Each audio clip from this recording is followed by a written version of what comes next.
All right, so are you ready to dive deep into the world of Chagee with me today? Always ready for a good tea-related deep dive. Well, perfect, because this is a Chinese tea brand that's really taken the world by storm.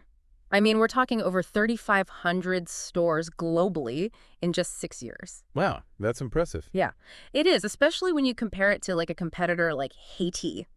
It took them 12 years to hit 3,000.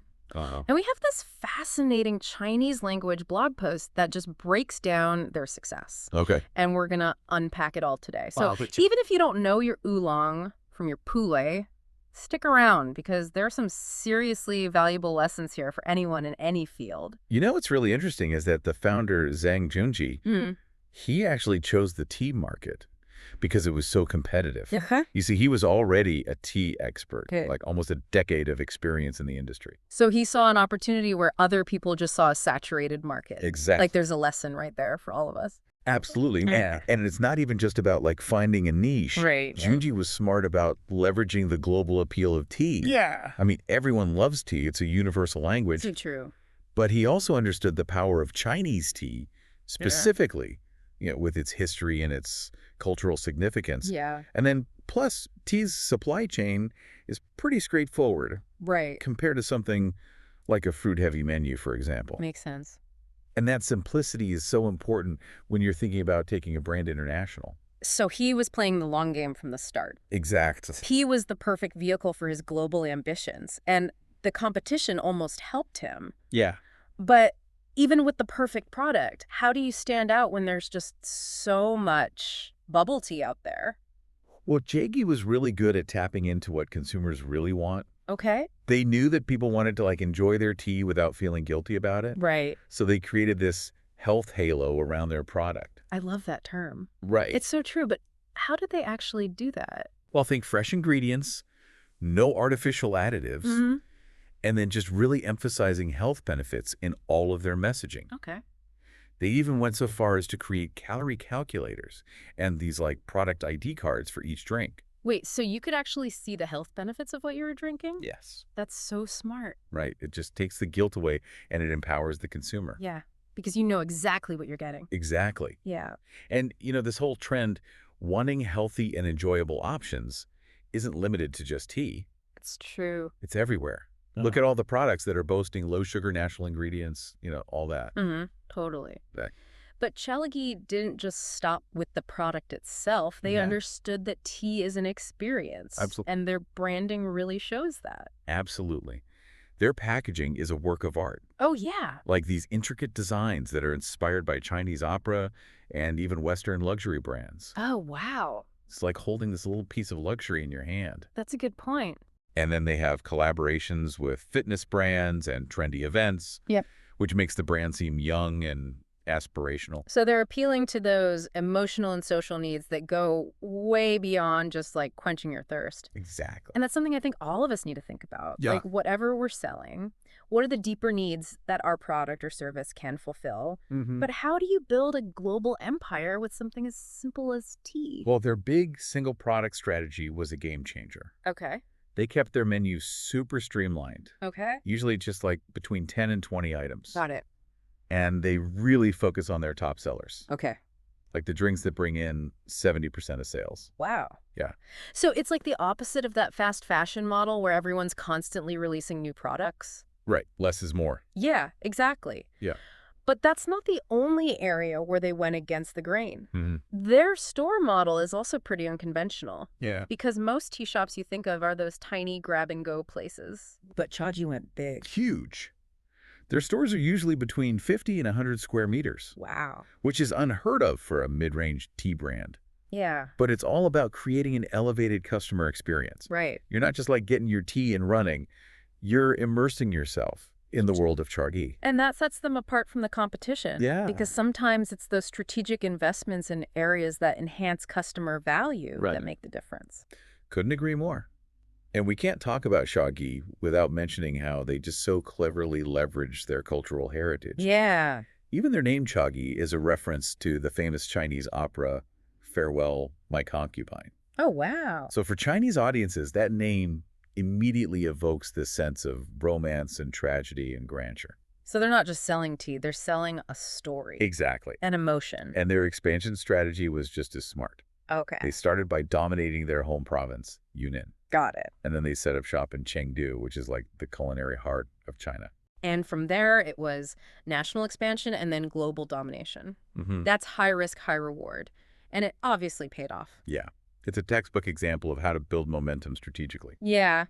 And let's go back to that idea of cultural capital for a minute. Okay. Chagee is like a masterclass in understanding how those cultural elements can elevate a brand.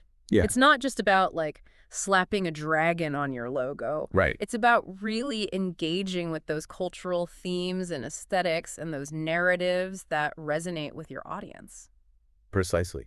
And Yeah. it's something that any brand can leverage, no matter what the industry is. Yeah, for sure. Like, what cultural touch points can you weave into your brand's story? Yeah. What symbols or values or traditions can you draw upon to create a deeper connection? Those are some good questions. Yeah. So if we're going to recap what we've learned from Chagee's success, Okay. they understood customer needs.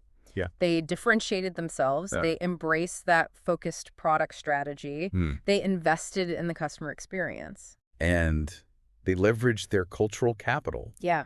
to build a brand that's both deeply rooted but also globally appealing. It's a powerful combination. But here's the thing. Chagee's story isn't just about tea. Okay. It's about intentionality. Right. It's about making choices that might seem small, Yeah. but have a huge impact when they're combined strategically. And this raises an important question for all of us listening. Oh, What seemingly small choices in our own fields could have a similar impact? right. Like, what are we overlooking? Yeah. What assumptions are we making that might be holding us back? Yeah. You know what? We get so caught up in the day-to-day Right. that we forget to step back and look at the big picture. Exactly. And Shakey's story is just a reminder that even in the most crowded markets, Yeah. with something that seems like a simple product, Mm-hmm. strategic brilliance can lead to extraordinary success. It all boils down to understanding your customer and your value proposition and your brand's unique place in the world. And having the courage to make bold choices. Yeah. Speaking of which, there's one choice that Chagee made that really stood out to us. Okay. And it's worth digging into a little deeper. So get ready, because when we come back, we're going to unpack that high-stakes gamble that could have made or broken their entire empire. Ooh, I'm intrigued. Stay tuned. Mm-hmm. Okay, so we're back, and we're ready to spill the tea on this decision that Chagee made that was pretty gutsy. Okay. Their expansion into Chengdu. Chengdu. Yeah, A city that is known for spicy food and those like laid-back vibes. right. And like we said before, it's like a culinary hub in China. Yeah, Perfect place to make a splash for a food or beverage brand. exactly. But the thing is, Chagee didn't just like dip their toes in the Chengdu market. Right. They went all in. Yeah, they went big. They opened this massive flagship store. Huge. And we're not talking about your average tea shop here. Right. Our source says they were paying over 7 million yuan a year in rent. 7 million yuan. That's a lot of money. It's a lot of money, even for a company on the rise. To put that into perspective for our international listeners, that's over $1 million US Wow. annually. To give some more context, average commercial rent in Chengdu is much lower. Right. So they were definitely playing in the big leagues. Yeah, it was a calculated risk, Oh, for sure. but a risk nonetheless. Absolutely. If that Chengdu location hadn't worked out, it could have really hurt them. Oh, yeah. Big time. So why do you think they took the gamble? Well, remember what we said about Junji. Yeah. This is a guy who is not afraid of a challenge. Yeah. And strategically, Chengdu made sense. Okay. It's a trend-setting city. Right. If you can make it there, you can make it anywhere in China. Kind of like the New York City of China. Exactly, and not just in terms of food. Mm. Chengdu influences fashion, music, lifestyle trends across the whole country.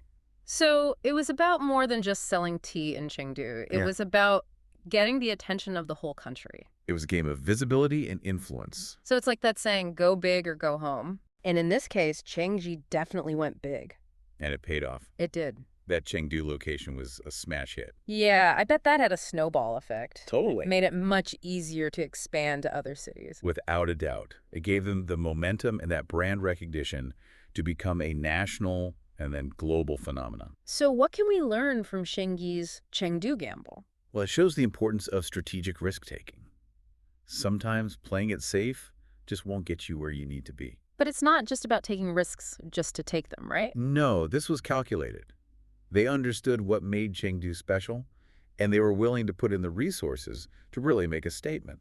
And they were prepared if it didn't work out. Yeah, that's a key part of it. Got to have the resources, the resilience, and maybe even like a backup plan. Totally. So it's about that calculated risk, Hmm. strategic planning, Yeah, and having the guts to go all in when you see the opportunity, and understanding your market and customer. which seems to be a recurring theme in Shengi's success. But, we've talked a lot about their expansion, Yeah, their branding, right. their product strategy. Uh, But what about their marketing campaigns? Like, how did they actually get the word out and build such a devoted following? Now, that's a question that deserves a deep dive of its own. I like it. Let's do it. And that's exactly what we're going to do. We're going to unpack the secrets of Chagee's marketing magic.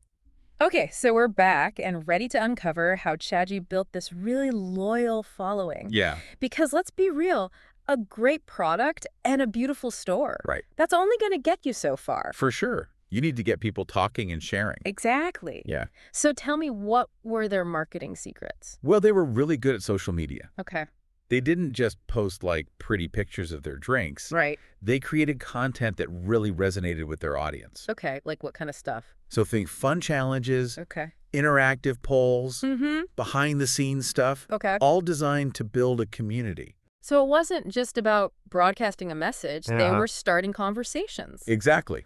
And they were really smart about using user-generated content. Oh, yeah. They encouraged customers to share their experiences using certain hashtags. Okay. And then they would often feature those posts on their own channels. It's like free advertising. Exactly. Yeah. And it's so much more authentic. Right, because people trust recommendations from their friends more than anything a brand says. Absolutely. It's social proof in action. Mm-hmm. So what else? Well, they were also really good at influencer marketing. Okay. They partnered with these popular bloggers and social media people Uh-huh. who really aligned with their values and their aesthetic. That makes sense. Instead of just trying to reach everybody, they focused on those tastemakers Exactly. who could get their message out to the right people. Precisely. Right. And it wasn't just about going for those big names with the most followers. Okay. They chose influencers who seemed like they genuinely loved the product. Yeah. So it felt more authentic. Yeah. So it was about authenticity and alignment, Exactly. more than just reach. Mm-hmm. And another thing they did was focus on those limited time offers and collaborations. Oh, yeah. They always created excitement and urgency around their products. Like you got to get it before it's gone. Exactly. It's FOMO. Mm-hmm. That's a classic marketing tactic. So it works? It does. And what about technology? Did they use that at all? Oh, yeah. They have a great mobile app Oh, really? where customers can order ahead Okay. and earn rewards Mm-hmm. and personalize their drinks. So they're making it easy to buy and they're creating a personalized experience. Exactly. And all these things work together to create this powerful marketing ecosystem. Yeah, it's like they figured out modern marketing. Yeah, they did a great job.